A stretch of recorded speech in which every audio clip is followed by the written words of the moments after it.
Voltar para gravar. Os colegas que estão no YouTube.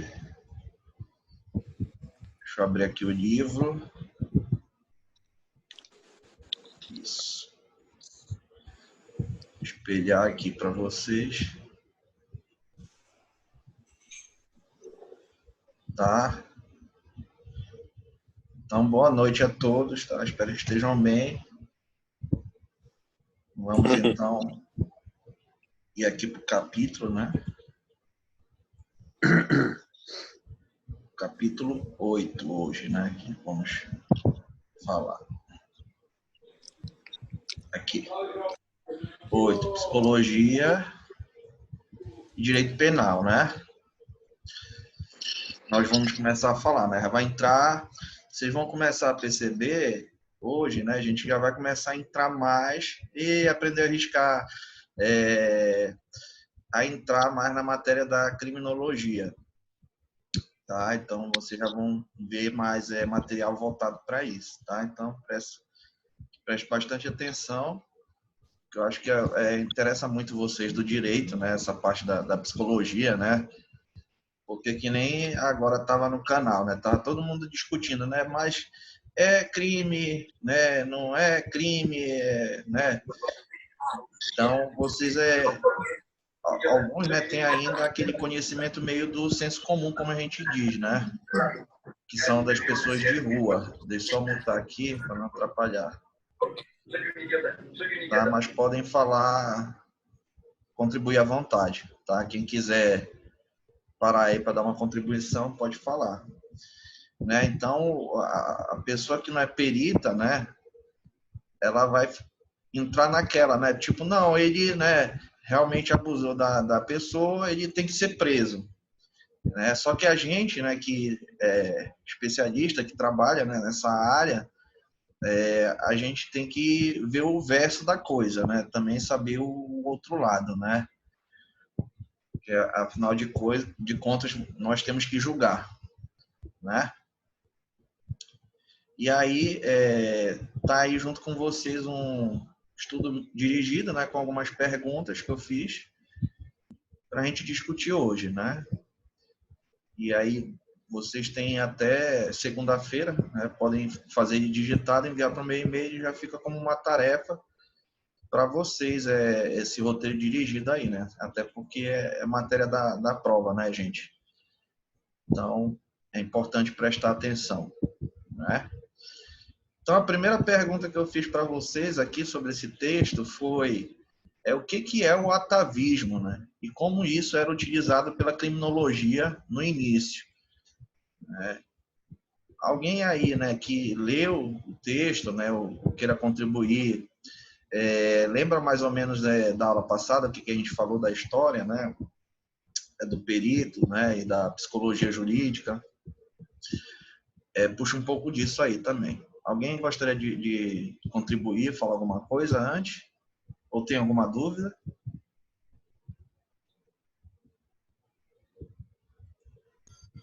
Fica à vontade.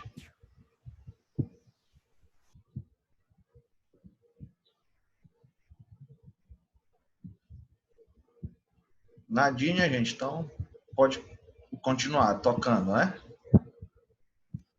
Pode, professor. Tá, beleza, então. Então a gente viu, né, que essa moderna criminologia que a gente está falando hoje, né,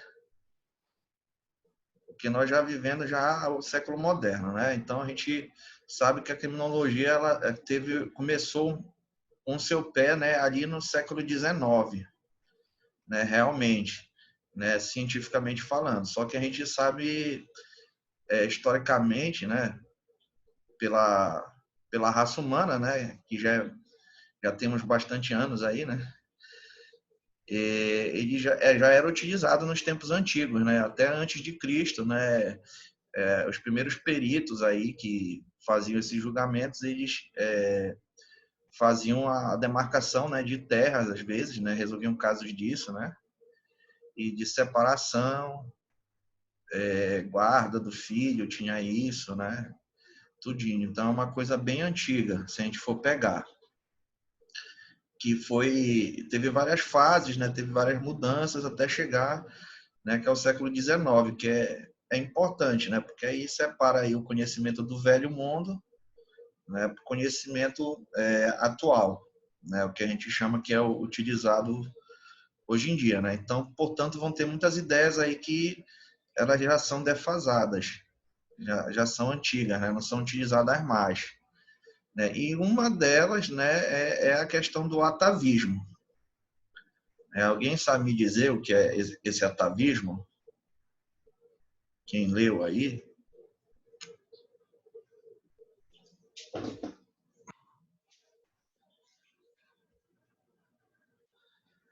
Tá, então esse atavismo, vamos pegar aqui.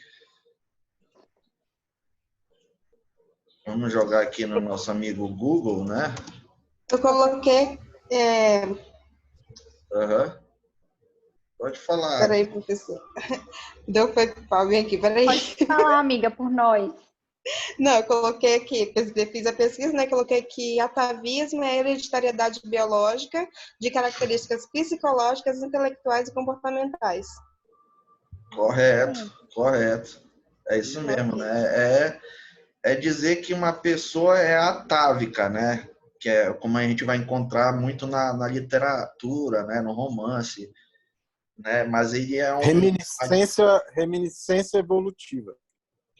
Oi, Luiz. Nada mais é do que uma reminiscência evolutiva. Reminiscência, boa definição, né? É uma reminiscência, é um resto, né? Seria mais ou menos isso, Tá aqui, É quando você volta aos traços que já estiveram ausentes por várias gerações, entendeu? Isso, Olha aqui a definição, né, do atavismo. É um substantivo masculino. E aí, na biologia, né, esse aqui é uma palavra que vem da biologia, na verdade, né? É a reaparição em um descendente de caracteres de um ascendente remoto, que permaneceram latentes por várias gerações. E no figurado, né, seria a hereditariedade biológica de características psicológicas, intelectuais e comportamentais, né? Então a gente tem isso na biologia e no nosso dia a dia, né? Por exemplo, quando a gente olha, né, e tem aquele ditado, né? Filho de peixe, peixinho é, né? E isso era muito utilizado para explicar, né, a delinquência no século XIX, né? Porque as pessoas elas tinham uma curiosidade de saber, né, mas por que ele fez isso, né? Por que ele matou? Por que ele roubou, né?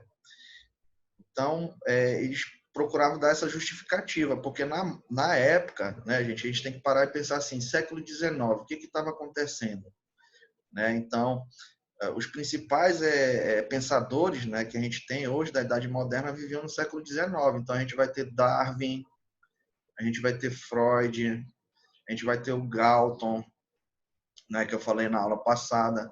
A gente vai ter o da frenologia, né, que eu falei na aula passada também, lembram? Deixa eu mostrar aqui para vocês de novo. Ó.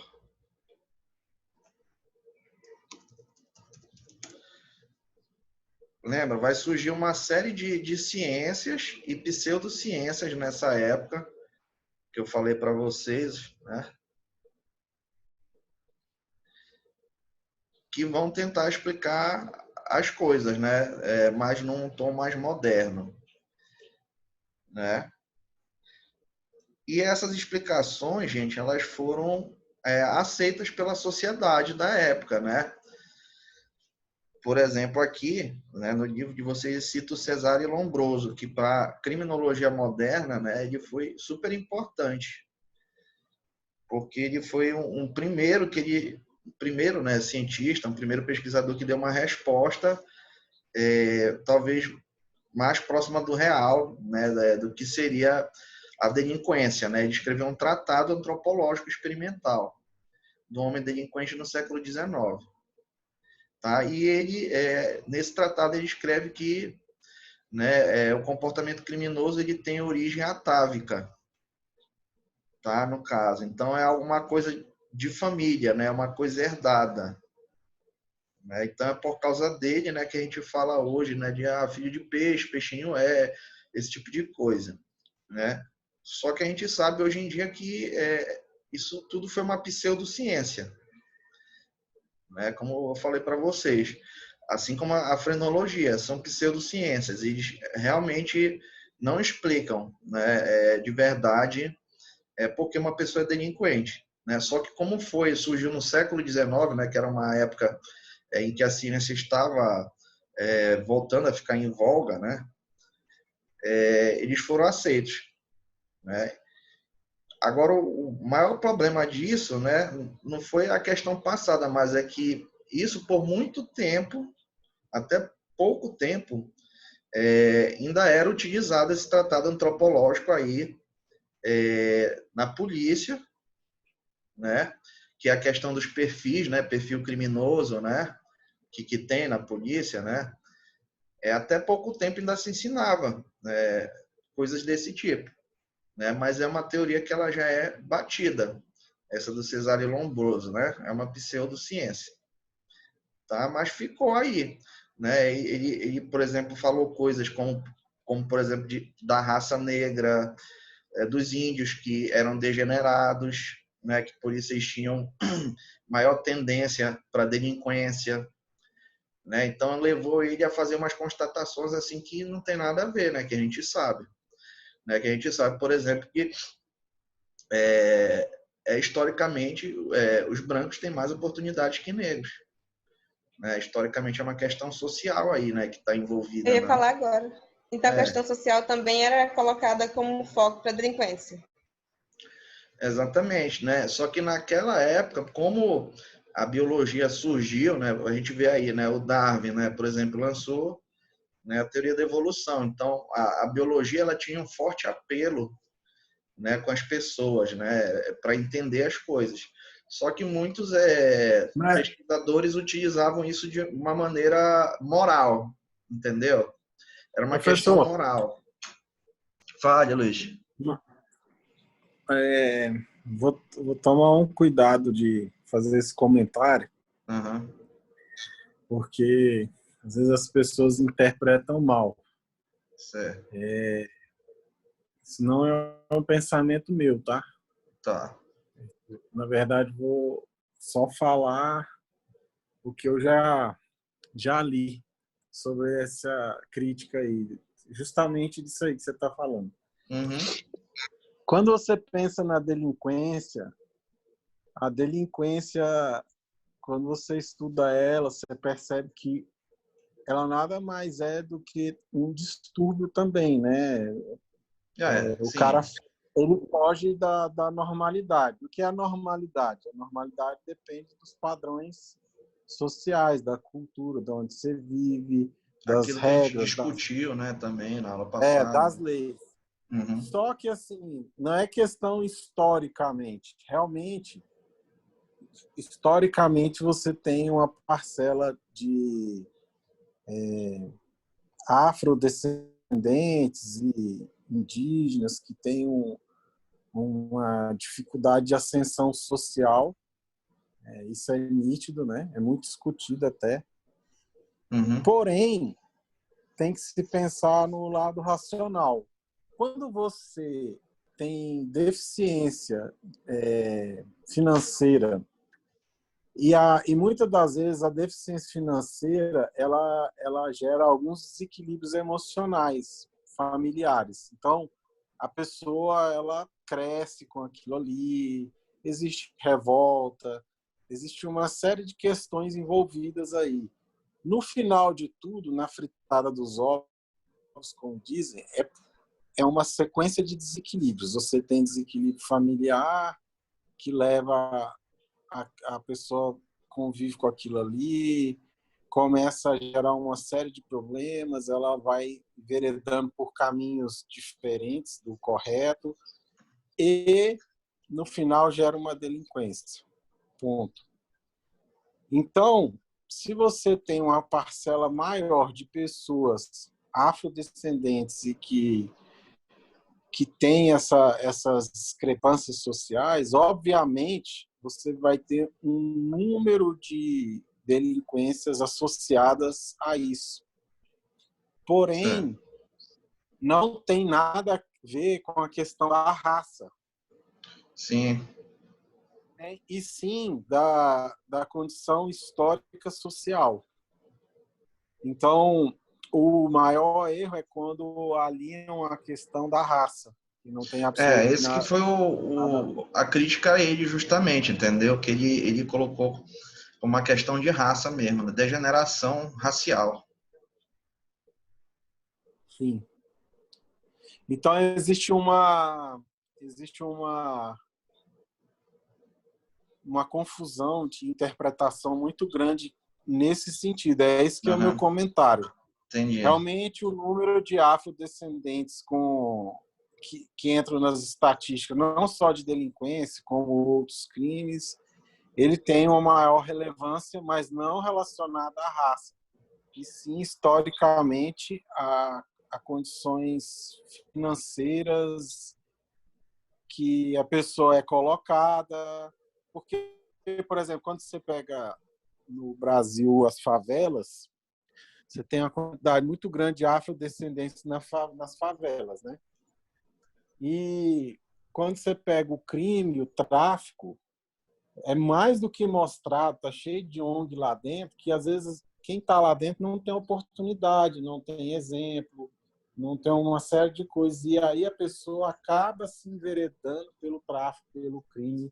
E não por ela ser ruim, mas porque ela não tem maturidade psicológica, talvez, de seguir alguma coisa. Os exemplos são ruins, ela é forçada a fazer aquilo, ela tem deficiência financeira, uma série de questões. Então, isso aí aumenta demais a estatística.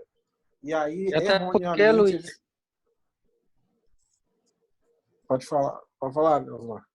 Oi. Até porque o tráfico em si, né, ele chama muita atenção das pessoas com baixa recurso financeiro, né? Não só negros, como branco também, que várias etnias. A gente vê que o tráfico hoje em dia, a maioria dos traficantes ostenta muita coisa, anda com coisas boas, tênis de marca, e a criança vê aquilo e acha normal e é fácil de conseguir, no caso, para eles. Aí, basicamente, cai por causa disso aí. Eles caem mais ou menos para ir para tráfico.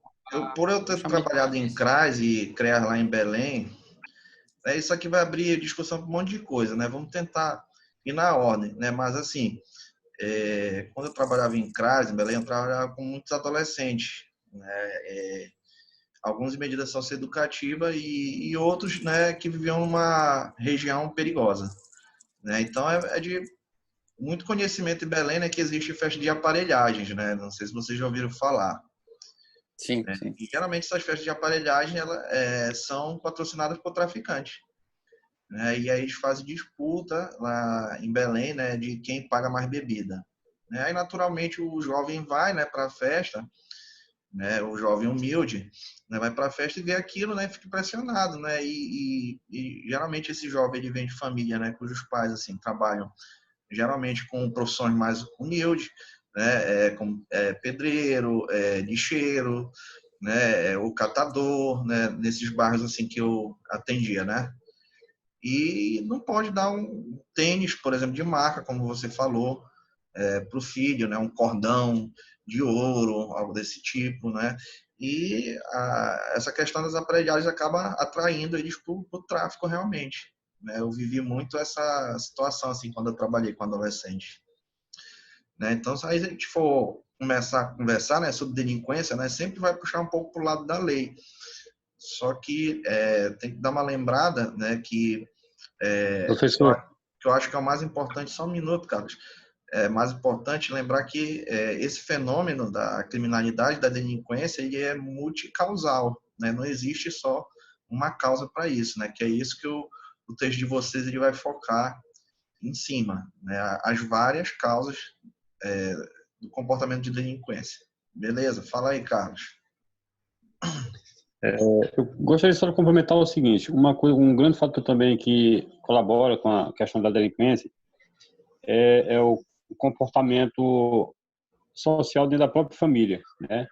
É uma criança, uma adolescente que cresce no meio de uma família que todo dia presencia discussões, briga entre os pais, automaticamente essa criança, quando se tornar adulto, que vier constituir sua família, ela vai reproduzir essa violência que ela presenciou, entendeu? Então, as pessoas que hoje estão entrando no crime, eu acredito que muitos deles, a família tem uma certa parcela de culpa, porque a educação não foi, digamos assim, a correta. Não teve uma harmonia dentro de uma família. A criança cresceu vendo discussões familiares, viu o pai chegando bêbado, viu muitas vezes o pai fazendo um negócio não honrando. Então, tudo aquilo ali, ele vai herdando. Então, as faltas de oportunidade, os comportamentos familiares, então, tudo contribui, tudo forma uma rede de delinquência. E aí, Carlos, assim, só te complementando, né? Como eu tive a oportunidade, por exemplo, de ir em estágio com acadêmicos, né, até em abrigos, né, a gente percebe muito essa vivência, assim, eu me lembro uma coisa que eu nunca esqueci, foi quando eu fui no abrigo em Ariquemes, lá em Rondônia, né, com meus alunos ainda eram do terceiro, quarto período de psicologia.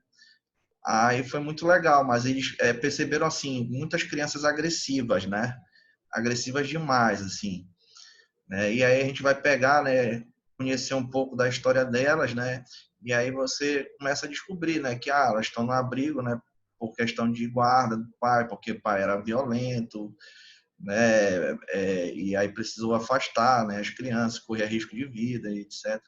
Né, e você percebe assim nitidamente que as crianças elas são realmente agressivas também, mas por quê? Porque a maneira como elas aprenderam a se comportar, né, com a família, que é isso que tu está falando, que é a primeira célula, né, da sociedade, a gente vai ver que ela influencia muito realmente. Verdade.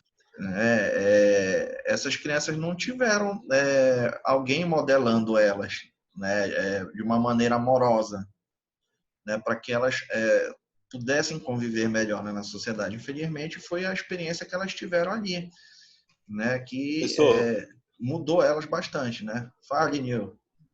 Quero só contribuir aqui com relação a essa questão, porque assim o negócio é muito profundo e ela é muito abrangente, porque assim quando tu olha essa família também, tem um princípio no Estatuto da Criança e do Adolescente, que é o princípio da intervenção primária e solidária do poder público, ou seja, o poder público ele tem essa responsabilidade primária e solidária. E tem uma frase que é da Maduca Lopes, uma escritora de 2 livros maravilhosa, que ela diz o seguinte: aonde não houver a intervenção, vai continuar ali o ciclo da violência e da miséria. Com o que eu quero dizer com isso?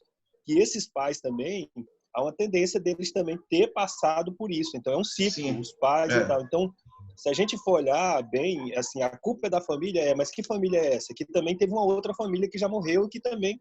Então, assim, desde aquela época que a gente estuda um pouquinho na Revolução Industrial, na Revolução Francesa, em que as pessoas foram tiradas de um meio de vida feudal e passou aí para as favelas, para aqueles lugares assim onde é que foram aglomerados, aí teve também esses problemas sociais todos que envolvem ali. Então, o que eu quero defender aqui nessa minha fala? Que há um princípio da intervenção primária e solidária do poder público. O poder público tem que fazer esse investimento para poder romper esse ciclo da miséria e da violência. Isso a China fez, né? A China fez através da educação, através de você pegar, por exemplo, a matéria-prima que é vendida no que é vendida no Brasil e começar a transformar ela, a produzir ela, que isso dá emprego para a comunidade, dá educação para o povo, traz dinheiro para o país. Então, o Estado ele tem responsabilidade primária e solidária para poder, inclusive, ajudar essas famílias a terem, aprender a ser pai, aprender a ser mãe, para poder a gente ter adolescentes melhores, cidadão melhor. Obrigado, desculpa pela demora aí. Não, beleza. E te completando e complementando, Nil, também é importante falar, né, que sempre esquece disso, né, mas a área social sempre, os políticos, quando veem ela, né, nas eleições, é a primeira área que eles vêm procurar, né? Mas quando você vai ver no governo de verdade, né, e a grande maioria, às vezes, das prefeituras e governos, né, a área social ela não recebe tanto incentivo assim, né? Isso é uma coisa que eu fiquei muito triste quando eu trabalhei assim por mais de 5 anos como psicólogo em CRAS, né? E aí eu passei por vários municípios, a gente percebia, tinha municípios que eram bem equipados, entendeu? Mas tinha municípios que não valorizavam. E é super importante. Hoje em dia a gente sabe essa área social aí, né? Para fazer com que as pessoas aprendam novos comportamentos, né? Aprendam a sair dessa área da delinquência. Né? O que vocês acham? Ou pensam? Não, é isso mesmo, professor. Mas assim, para poder, só para mim, para a gente não ficar aqui com esse pensamento negativo, né? Mas assim, o Brasil já avançou muito, por exemplo. Hoje nós temos Avançou. aí as mães. Tá me ouvindo? Estou te ouvindo, pode falar. As mães, por exemplo, que estão grávidas, é obrigado hoje. A gente lê um pouquinho o Estatuto da Criança e do Adolescente, que é o direito da criança. Mas esse direito dentro da barriga da mamãe ainda a criança já tem quando é feto. Que essa mãe vai ter toda uma educação, inclusive financeira, de como ela organizar a questão financeira dela, de como ela corrigir os seus filhos sem usar de maneira tão violenta, entendeu? De maneira violenta. Então, assim, existem várias coisas que o próprio pré-natal ali, né, tem obrigação, que hoje a nossa lei já garante isso, né? Mas eu concordo com o senhor, na verdade ainda está muito, estamos engateando por causa daquele tá enraizado dentro de nós o assistencialismo, a cesta básica, né? Isso. O tijolo, a telha ali, que é para resolver imediato e não emancipar as pessoas. Isso ainda precisa ser mudado na cultura do Brasil. Precisa mesmo, é verdade. É isso aí mesmo, é isso que eu ia falar também. Essa questão do toma lá da cá. Toda política é o toma lá da cá imediato. E às vezes não acontece isso, porque o poder público, às vezes não, toda a vida omite na questão das políticas públicas, né? Para melhorar a população. Saúde, educação. Isso aí só melhora se tiver educação. Se a população for educada, isso melhora, acho que 90% dessas questões aí da família, em questão de mostrar essas coisas. Tá certo. Professor, lá no CRAS, onde o senhor trabalhou em Belém, só existia jovens de classe média em tese baixa, porque de onde eu vim, do estado de Tocantins, eu já presenciei jovens de classe média alta, então eu discordo de alguns pontos que só o jovem que sem condição financeira é levado a cometer crimes. Eu já vi gente com muito rico, posso dizer que rico, com os pais, salvo engano, pode ser até milionário no meu estado, onde eu morava, e vi ele sendo preso por vários tipos de crime. Uhum. E eu discordo, assim, da pessoa, porque ela nasceu em um meio como favela, ela já tem 80%, 70% de ter chance de ser um traficante. Tem grandes exemplos em favela que a pessoa saiu de lá, não teve oportunidade, mas correu atrás do que ele almejava, né? Mas aí que tá. Não é só, ninguém falou é só. É o que uma grande maioria, né? Infelizmente. É o que acontece, a gente tem que ver, gente, aí pela política de assistência social. A grande maioria não tem uma porcentagem. A gente fala uma grande maioria, mas se você chegar lá na favela, ou se você chegar para um negro e falar, teve um assalto aqui perto, e as características foi um negro de 1,70 m, porte físico médio. Quantos negros tem com esse porte físico? E aí, porque a grande maioria tem tendência, então eu vou ter que conduzir lá à delegacia, fazer a averiguação toda. Então, por isso que eu discordo. Não é que tenha tendência, entendeu? Gente, não é que tenha tendência.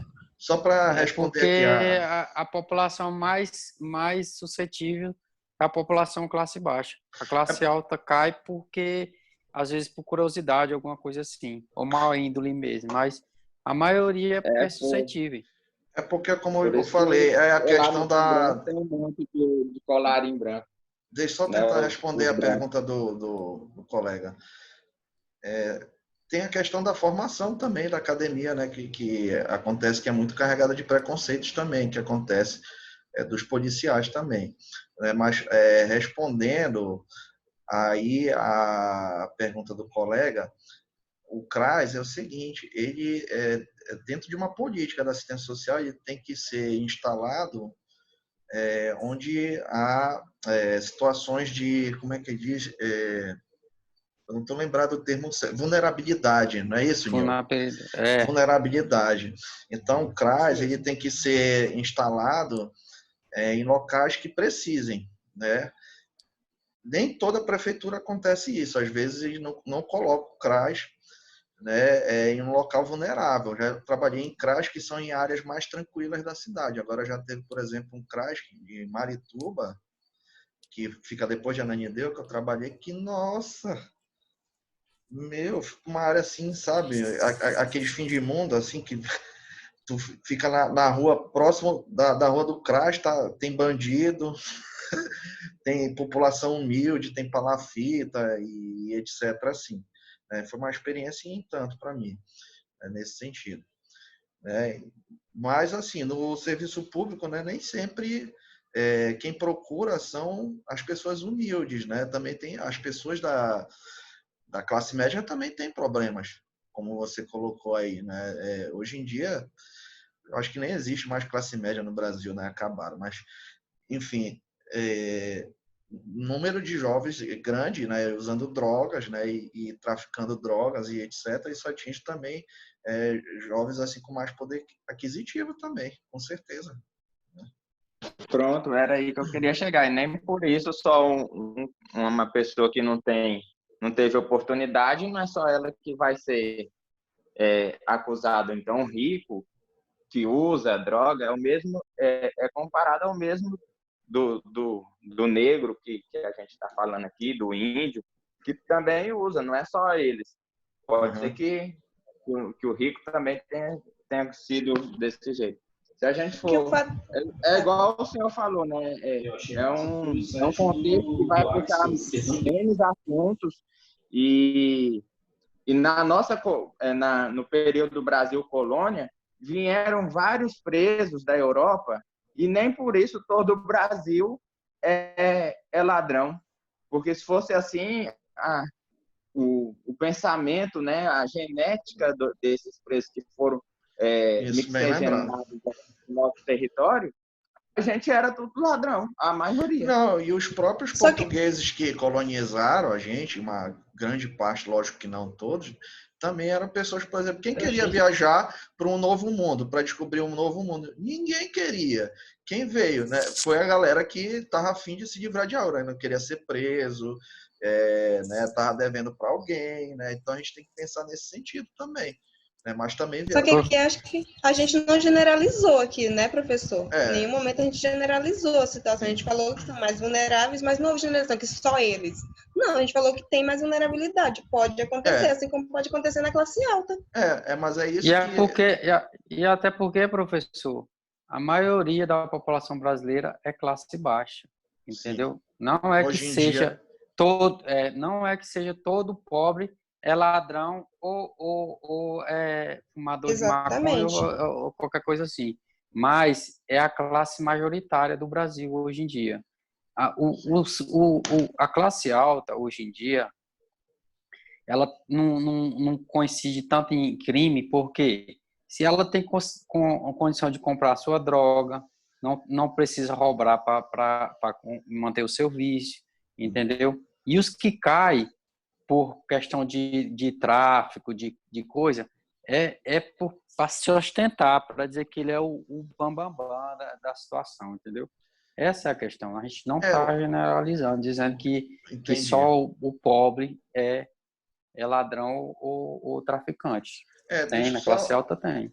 Entendi. Deixa eu só fechar aqui, que falta só 3 minutos para terminar essa primeira parte. Mas quando você fala isso, né, eu entendi. Porque muitas vezes é o que a gente fala dentro da política de assistência social. garantia de direitos. Muitas vezes essas pessoas, o pobre, né, a pessoa que ela está em vulnerabilidade, como a gente diz, ele não conhece seus direitos. Né? A pessoa que ela tem mais oportunidade, né, que tem um pouco mais de dinheiro, ela é mais esclarecida, teoricamente, né? Porque nem todos são. Mas teoricamente, sim, nós temos mais acesso, né, a conhecer nossos direitos, enquanto as outras pessoas não. Então, vai na questão da vulnerabilidade e de esclarecimento, né? Porque pela própria OMS, né, e por essas organizações aí, né, já comprovaram que a pobreza, né, ela afeta o desenvolvimento do ser humano. Um pai que não tem grana para comprar comida para o filho dele, né, o filho dele vai ficar com fome e essa fome aí vai se transformar em algo que vai afetar o desenvolvimento dele. Então, aí que entra o lado psicológico da coisa, né, que leva a gente a refletir, né, sobre tudo isso. Tá, gente? Então, falta ainda 1 minuto e 20. Alguém quer fechar com alguma contribuição? Sim, professor, eu gostaria de contribuir, porque, na verdade, assim, eu trabalho diretamente com a delinquência também, especialmente essa questão do jovem, né, do adolescente, do jovem, a gente vê que há uma tendência. Eu encontrei com um jovem, e aí eu dou um exemplo, eu encontrei com um jovem adolescente que tinha cometido ato infracional aqui em Paraupebas e eu fui na unidade da FASEPA, na unidade da FASEPA em Belém, que o senhor deve conhecer muito bem. Lá como é que é? Eles têm oportunidade de emprego para esses adolescentes que foram presos, e na maioria a gente sabe, na maioria assim, absoluta que eu estou falando, eu não sei aqui te dar um dado agora nesse momento, mas chega a ser assim, tem lugar que chega a ser 100%, você chega em Marabá, 100% dos adolescentes que estão prendidos lá, presos, eles são adolescentes mesmo de classe média, de classe baixa mesmo, lá da periferia. E eu encontrei com esse adolescente e ele falou para mim o seguinte, que ele não queria mais voltar para Paraupebas, porque aqui em Paraupebas não tinha oportunidade. E ele lá em Belém, a oportunidade que Belém deu para ele estava trabalhando lá no Tribunal de Justiça, ele teve a oportunidade de estudar lá também e ter uma outra oportunidade, coisas que na verdade a maioria das pessoas que são mais pobres não tem essa oportunidade. E se o pobre que tem essa oportunidade entra para a criminalidade, foi uma questão de escolha, né? Que ele escolheu, ele teve a oportunidade de escolher.